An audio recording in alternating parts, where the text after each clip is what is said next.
देव बाजारचा भाजीपाला आहे का? नाही. म्हणे नाही भाव आणि देवा मला आता सांगा आपल्या देव कसं पाहिजे आणि कसा पाहिजे? फुकट. आणि फुकट काय देव भेटत? घेशी तेव्हा देशी असे असा उदार. कधी कधी तुम्ही द्याल द्यावा का?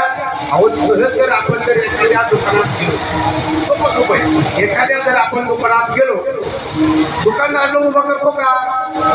उभा करतो का? सोपं केले.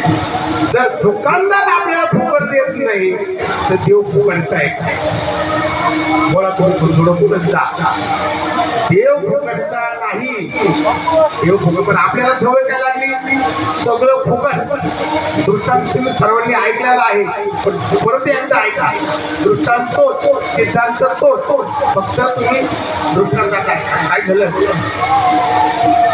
एका भक्ताला असं वाटलं मला देव उद्या पावल आणि तो त्या एका भक्ताकडे गेला असं करा उद्या नारळ घेऊन ये. तुम्ही सर्वांनी दृष्टांत ऐकला पण परत ऐका. तो काय म्हणे एका दुकानात गेला. दुकानदार का हो नारळाची काय किंमत? तो म्हणे 5 रुपये. 5 रुपये नाही झाले. 5 रुपये अति झाले. अरे म्हणे बरं नाही. मग चला म्हणे आता वामोरीला नारळ निघाला दर मुक्काम करीत. त्याला काय घ्यायचं होतं पण कसं घ्यायचं होतं तुम्ही बोलत का? नारळ कसं घ्यायचं होतं? फुकट. आपल्या देव कसं पाहिजे आपण बोलत जा. ऐकले दृष्टांत तोच आहे फक्त तुम्ही ऐका. आपल्या देव कसं पाहिजे? फुकट. ऐकले तो वामोरीला गेला आणि नारळाची काय किंमत आहे? तो म्हणे 4 रुपये. म्हणजे बरं नाही. आपल्या आयुष्यातले 4 रुपये खर्च झाले म्हणजे लय झाले. ऐकले तो आधून तो म्हणे काही 3 रुपयाला नाही. तो म्हणे नाही मी जर ते त्या 4 रुपयाला 3 रुपयाला मी तुला 4 रुपयाला देऊ कसं 3ला? अरे म्हणे बरं नाही. असं करा म्हणे चला नका. त्याला कसं पाहिजे नारळ? फुकट. आपल्या देव कसं पाहिजे?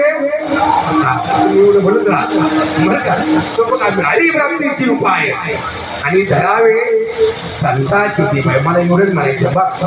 तो कधी उठला कसा नगरला गेला जर मुक्काम केली त्यामध्ये काय गाड्या घोड्या काही नव्हत्या. नगरला गेला तर म्हणे का हो नारळाची किंमत काय?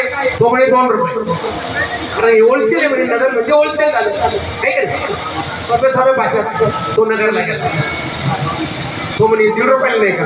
आता तो खूप उशीर त्याचा एवढा मोठा हिशोब त्याच्या जागेचे हिशोब करताच गेलं त्यात ते काही कळलं नाही आणि हिशोब तर काहीच बसला काय होतं. हिशोब करता मला सागीची खर्च झाली. हिशोब करतच नाही आणि तो म्हणतो असं करा 1.5 रुपयाला द्या. तो म्हणते 2 रुपये. आता हा कसा होता ते म्हणा. हा कसा होता? हा कसा होता तुम्ही म्हणा. हा फुकटे होता. काय होता? मग आपण कसे तू मोठी म्हणा. आपण कसे मोठी म्हणा. आपण कसे फुकटे. आपल्याला देव कसं पाहिजे? फुकट. आपल्याला त्याच्यासाठी खर्च नको. त्याच्यासाठी भक्ती नको. जसं नारळासाठी माणूस फुकट्या भेटला आपल्या देव कसं पाहिजे? फुकट.